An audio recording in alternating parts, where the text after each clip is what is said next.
Hello everyone, how's everyone doing? It's your girl, Dr. Sip, back in the house again. Well, I would like to welcome everyone back to my channel. I'm happy to be here. I am back. Today is Watering Wednesday, where we come on here each and every day and watering our body, our minds, our souls, and our spirits. So I wanted to come on here today, and since I'm always talking about us getting to becoming a better us, a better you, and loving yourself more, I thought what better topic than to talk about beat stress with nutrition. So since we talking about becoming a better us, a better you, a better me, talking about healing our minds and what our mind that is, how we think, so that we can think and grow and mature into a better person or a better us, a better you, we also need to talk about our body, and talk about nutrition, because what we put into our body will also affect how how it comes out of our body. So I wanted to talk about beating stress with nutrition, because we all know that stress has a significant effect on your weight, and especially that waistline.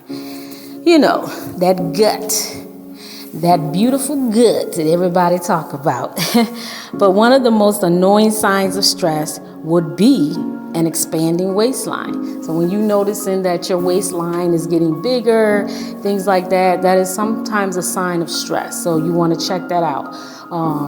Make sure you start drinking plenty of water and things like that, and really looking into your health. What are you putting into your body? So another thing that can cause that waistline is sugar. Yes, sugar.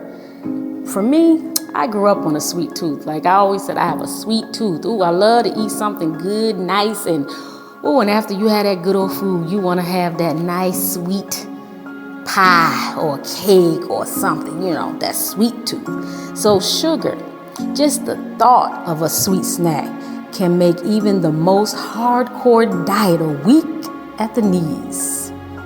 The promise of a single fresh baked chocolate chip cookie can make children eat an entire plate of vegetables or motivate a couch potato to run that one extra mile. Just tell your child, can't have that chocolate chip till you eat all your vegetables, or they eat up all that vegetable, get that sweet.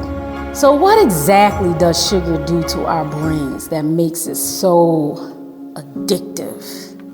Why do we constantly crave this thing, this sweet stuff we call sugar? I mean, it's like as soon as you take this sugar, you feel like you hooked from the first bite.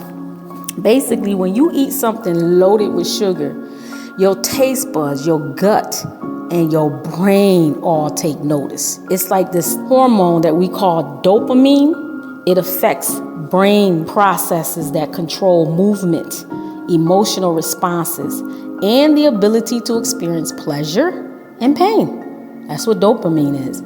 It's that ability that you're able to experience the pleasure and pain. And dopamine is also the happy chemical that your brain puts out naturally. Naturally, your brain puts that out. And when you're stressed, it absolutely impacts your food choices and where your body would like to store that fat.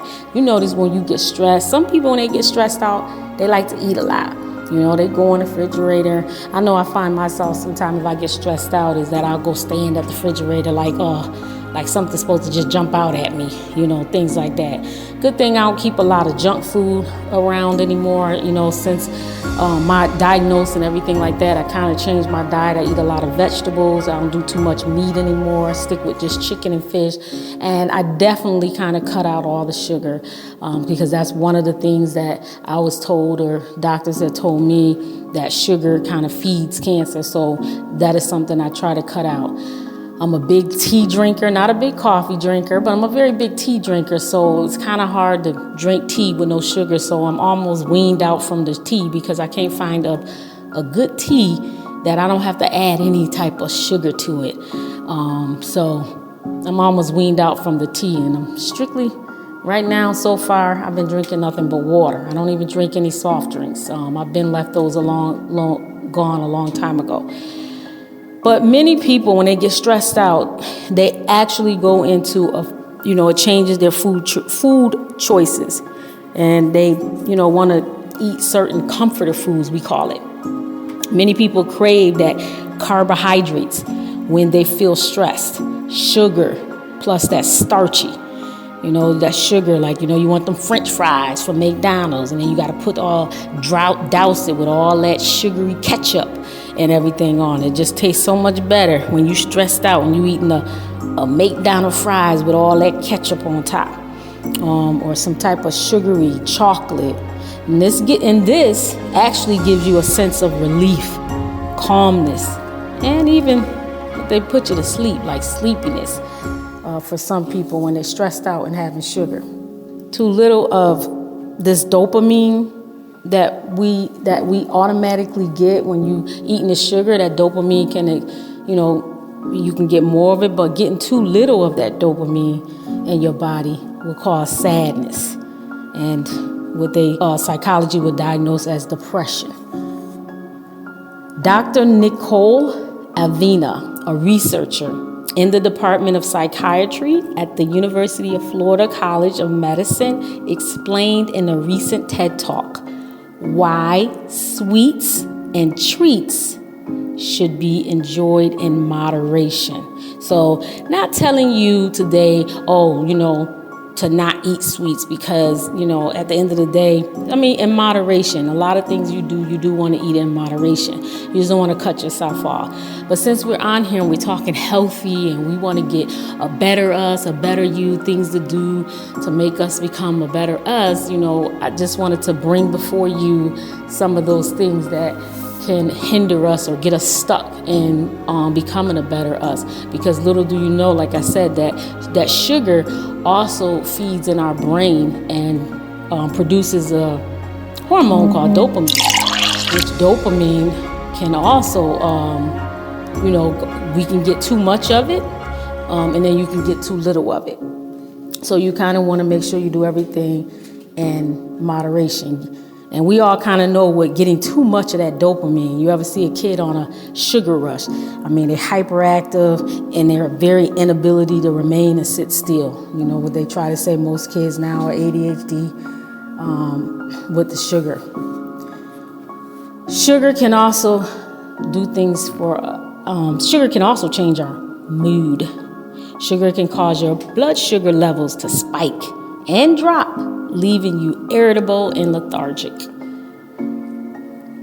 So you want to be careful on your sugar level and your sugar intake, and just watch your sugar and what you're having.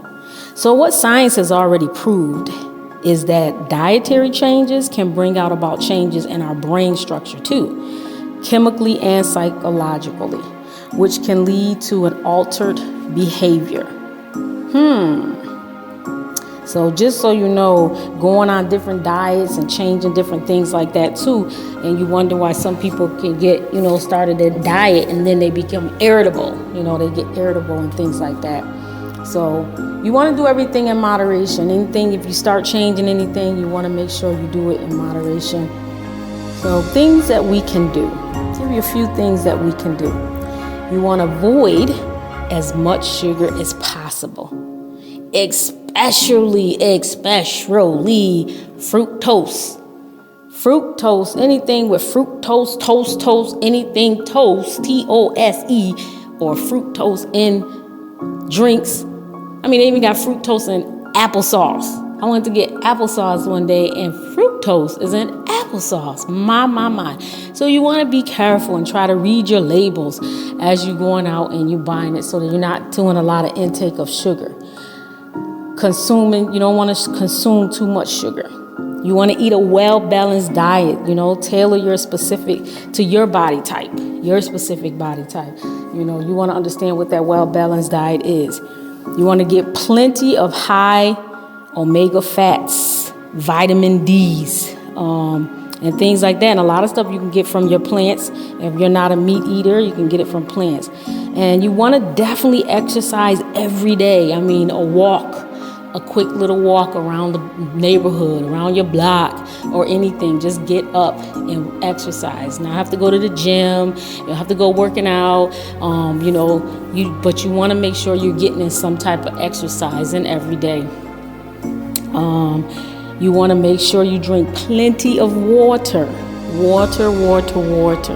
Plenty of water. And you cannot forget to sleep. People feel like sleep, you don't need sleep. Sleep also, not getting enough sleep can also add weight to your body if you're not getting enough sleep. So you want to make sure you're getting the adequate amount of sleep. You want to make sure you're getting the rest that you need. So get plenty of sleep. Okay, so that concludes my little getting to know yourself better and understanding you, as well as beating your stress with nutrition. So if you new to my channel, just want you to know I want to welcome you and thank you for listening. Please subscribe, like, and share. Everybody would like getting to love themselves and things like that. So please share, like, and subscribe. Thank you, and namaste.